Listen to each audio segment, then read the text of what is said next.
ये दोनों 10 दिन के लिए छुट्टियां मनाने के लिए एक बोट से पूरी तरह से आइसोलेटेड आइलैंड पर आए हैं। जो आदमी इन्हें बोट से छोड़ने के लिए आता है वो इन्हें एक सैटेलाइट फोन देता है और कहता है कि अगर 10 दिन से पहले तुम वापस लौटना चाहो तो तुम मुझे इस पर कॉल करना। ये कहकर वो आदमी यहाँ से चला जाता है और अब ये दोनों यहाँ पर बहुत एंजॉय करते हैं। कुछ देर बाद इनकी आंख लग जाती है। हैरी जब उठता है तो देखता है कि वहाँ पर किसी के छोटे छोटे पैरों के निशान हैं। वो बैथ को उठाता है। ये देखकर दोनों हैरान होते हैं क्योंकि यहाँ पर इन दोनों के अलावा कोई नहीं है और अब ये उन पैरों के निशानों का पीछा करते हुए जंगल के अंदर जा रहे होते हैं। पर अंदर जाने के बाद वो पैरों के निशान अचानक से गायब हो जाते हैं और जब इन्हें किसी बात का कोई क्लू नहीं मिलता तो इस बात को नजरअंदाज करके एक बार फिर से आइलैंड को एंजॉय करना शुरू करते हैं। रात को ये बॉन फायर करना चाहते हैं जिसके लिए हैरी अंदर लकड़ियां लेने के लिए जाता है जहाँ पर उसे कुछ हड्डियां भी मिलती हैं, लेकिन वो समझ नहीं पाता कि ये इंसान की हड्डियां हैं या फिर जानवर की। और तभी उसे अपने पीछे से किसी की आहट सुनाई देती है। जब वो पीछे देखता है तो वहाँ पर कोई नहीं होता। इसके बाद वो लकड़ियां लेकर बैथ के पास आ जाता है। उसके पास हड्डियां भी होती हैं। वो हड्डियां बैथ को दिखाता है और कहता है कि मुझे नहीं पता कि ये हड्डियां इंसान की है या जानवर की। अब रात हो जाती है। ये अपने कैंप के अंदर जाते हैं और कुछ देर बाद इन्हें अजीब सी आवाज आती है जो कि बाहर से आ रही होती है। हैरी देखता है कि बाहर कोई नहीं है,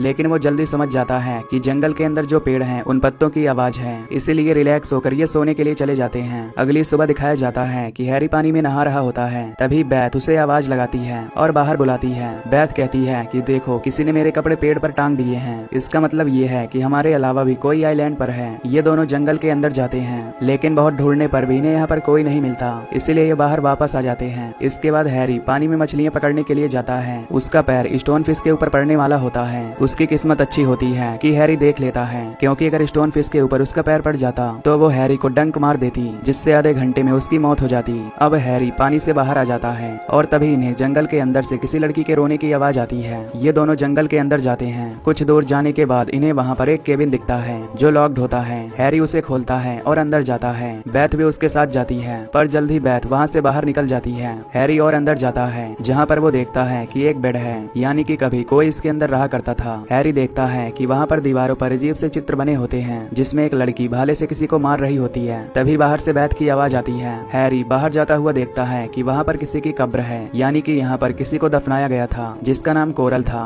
इन दोनों को समझ नहीं आता कि ये लड़की यहाँ पर कैसे आई और किसने इसे यहाँ पर दफनाया। ये वापस अपने कैंप में आ जाते हैं और अब बैथ अपने वीडियोस को देखना शुरू कर देती है जो उसने अपने और हैरी के यहाँ इस आइलैंड पर रिकॉर्ड किए थे, जो देखकर उसे बहुत खुशी मिलती है। और तभी वो देखती है कि जब ये दोनों इंटीमेट हो रहे थे तो इन्हीं के कैमरे से किसी ने इन्हें रिकॉर्ड किया था। ये देखकर वो डर जाती है और हैरी से कहती है कि यहाँ पर कुछ न कुछ गड़बड़ है, हमें यहाँ से जाना चाहिए। हैरी उसे समझाता है और कहता है कि शायद यहाँ पर कोई बच्चा या कोई दूसरा आदमी आया होगा जिसने हमारे साथ ये प्रैंक किया है। इस आइलैंड पर हमारे अलावा कोई नहीं है, तुम इन सब बातों पर ध्यान मत दो, हम यहाँ पर एंजॉय करने के लिए आए हैं। और अब उसका मूड ठीक करने के लिए वो आदिवासियों की तरह उसके चेहरे पर कुछ लगाता है। ये दोनों एंजॉय करते हैं और भागते भागते जंगल के अंदर पहुंच जाते हैं जहाँ पर इन्हें केबिन और वही कब्र दिखती है जो कि कोरल की है। लेकिन हैरानी की बात ये थी कि एक दिन पहले ये जंगल के किसी और हिस्से में थी और आज ये केबिन और कब्र किसी और हिस्से में है। तभी इन्हें बाहर समंदर से कोई आवाज आती है। ये बाहर आकर देखते हैं कि वहाँ पर दो आदमी गोलियां चलाकर मछलियों को पकड़ रहे हैं, जिससे अब हैरी को और बैथ को पूरा यकीन हो चुका है कि इनके अलावा भी यहाँ पर कोई है जो इनसे प्रैंक कर रहा है।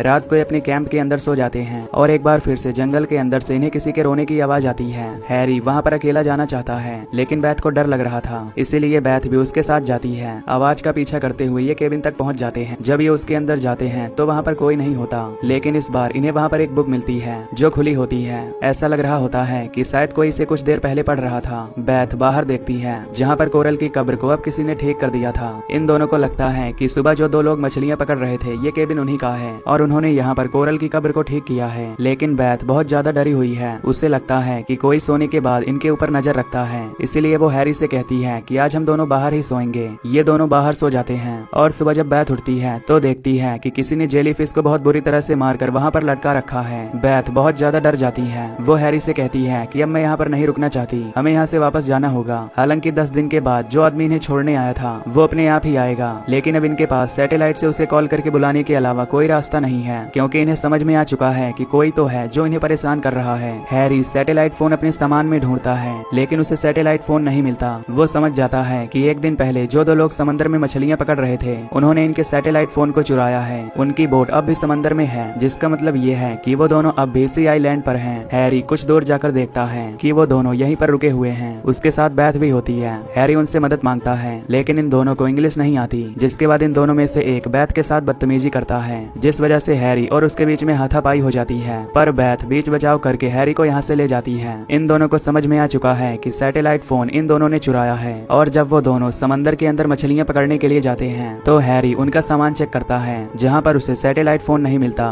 इसके बाद वो बैथ से कहता है कि मैं इन दोनों की बोट पर जाता हूँ, जहाँ पर मैं रेडियो से मदद मंगवा सकता हूँ। हैरी उनकी बोट पर जाता है, लेकिन उसकी किस्मत अच्छी नहीं होती, क्योंकि रेडियो काम नहीं कर रहा होता। तभी वो दोनों बोट पर आ जाते हैं और हैरी को मारकर बेहोश कर देते हैं। साथ ही आइलैंड में आने के बाद वो बैथ को बंदी बना लेते हैं। अब जब हैरी की रात को नींद खुलती है तो वो देखता है कि उसके सामने बैथ है, जिससे बांधा हुआ है। वो खुद भी बंधा हुआ है, इसलिए वो कुछ नहीं कर सकता। और अब ये दोनों बैथ के साथ कुछ गलत करना चाहते हैं, लेकिन इससे पहले कि ऐसा कुछ करते, जंगल के अंदर से वही अजीब सी आवाज आना शुरू हो जाती है। इन दोनों को लगता है कि अंदर से कोई इन्हें देख रहा है। ये दोनों जंगल के अंदर जाते हैं और ठीक इसी वक्त हैरी अपने हाथ खोलकर बैथ को भी आजाद कर देता है, और तभी इन्हें गोलियां चलने की आवाज आती है। ये देखते हैं कि उन दोनों में से एक आदमी जख्मी है। इसके बाद दूसरा आदमी उसे अपनी बोट पर बिठाकर इस जगह से निकल जाता है। इन दोनों को कुछ समझ नहीं आता कि यहाँ पर क्या हुआ था, किसने गोलियां चलाई थी और ये दोनों क्यों भाग गए। और कहीं न कहीं बैथ बहुत संतुष्ट भी होती है, क्योंकि उसे लगता है कि अब तक जो कुछ यहाँ पर हो रहा था वो यही दोनों कर रहे थे। ये दोनों सो जाते हैं। अगली सुबह बैथ उठकर देखती है कि वहाँ पर उन दोनों में से एक के खून के निशान हैं। वो उन निशानों का पीछा करके उस केबिन तक पहुँच जाती है। जब वो अंदर जाती है तो वहाँ पर एक बुक होती है। वो उस बुक को पढ़ती है और अब हैरी भी वहाँ पर आ जाता है। बैथ हैरी को बताती है कि ये बुक जिन नाम के एक आदमी ने लिखी है, जिसमें उसने लिखा है कि यहाँ पर एक बार कोरल नाम की लड़की आई थी, जिसे एक सांप ने काट लिया था, जिस वजह से उसकी हालत बहुत ज्यादा खराब हो गई। वो यहीं आइलैंड पर रुके कुछ लोगों से मदद मांगने के लिए गई, लेकिन उन लोगों ने उसकी मदद नहीं की, बल्कि उसके साथ गलत काम किया, जिस वजह से उसकी मौत हो गई। और तभी से उसकी आत्मा इस पूरे आइलैंड पर भटकती है। बैथ बताती है कि ये बुक जिन ने लिखी थी और ये केबिन भी उसी का है। उसने जो कुछ यहाँ पर एक्सपीरियंस किया था उसने इस बुक में लिख दिया। हैरी को उसकी बातों पर यकीन नहीं आता, क्योंकि वो इस तरह की बातों पर बिल्कुल यकीन नहीं करता, इसलिए वो इस जगह से चला जाता है। बैथ यहाँ पर कोरल की कब्र के ऊपर कुछ पत्थर रखती है। वहाँ पर हमें दिखाया जाता है कि हैरी म्यूजिक सुन रहा है, और ठीक उसी वक्त उसके पीछे एक साया आता है, लेकिन जब तक वो पीछे मुड़कर देखता वो साया वहाँ से गायब हो जाता है। रात को बैथ हैरी से कहती है कि हमें यहाँ से जाना चाहिए, यहाँ पर कुछ न कुछ गड़बड़ है। मुझे लगता है कि किताब में जो बातें लिखी हैं वो सब कुछ सच है। हैरी कहता है कि अगर किताब में जो बातें लिखी हैं कि यहाँ पर आने वाले हर आदमी को वो आत्मा मार देती है, तो अब तक हम जिंदा क्यों हैं? इस बात का बैथ के पास कोई जवाब नहीं होता।